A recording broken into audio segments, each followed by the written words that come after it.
So in this lecture, we're looking at what we can replace self-criticism with. As I said, a lot of people are quite attached to their inner critic. They think it's the inner critic that motivates them, keeps them on track, keeps them safe. What do we replace that with if we don't have an inner critic? So you could call this compassionate self-correction. We're going to practice replacing our self-criticism with compassionate self-correction. And this can help you to stay motivated and keep improving. So in self-criticism or the inner critic, there's kind of two types of streams of thought. One is around what you think others think of you.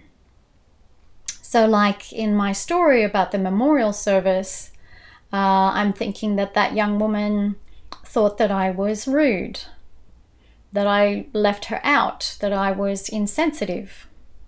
These are my thoughts about what she might think of me. And then there's what I think of myself. In this case, quite similar. I was rude, I was insensitive, I should have, and then my thoughts around I should have known better. So noticing that a lot of our inner criticism is what we think other people think of us and what we think of ourselves. And one way to start to change these thoughts is to get rid of our shoulds. So where my inner critic was saying, you should have known better, you should have included her, you shouldn't have left her out like that, you shouldn't have just let him keep talking, I can change this to could.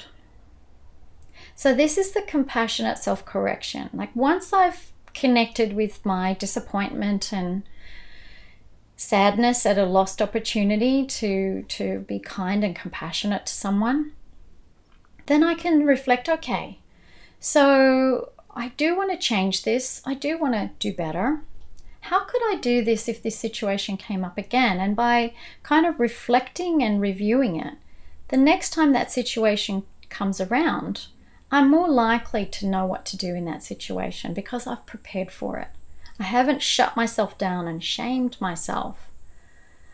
So I'm reflecting on it going, well, I could have said to this woman, do you know blah, blah, and introduced them. I could have said, just hold on a moment, John. Sarah here is just finishing a story or is just talking to me. Or, hey, it's great to see you. I'd love to catch up with you. Can I talk to you in a minute? I'm just talking to Jane here. So I can reflect on the situation and kind of replay it in a better version, the version that I would have liked to have happened. Okay, so changing our shoulds and shouldn'ts to could. So look at your example.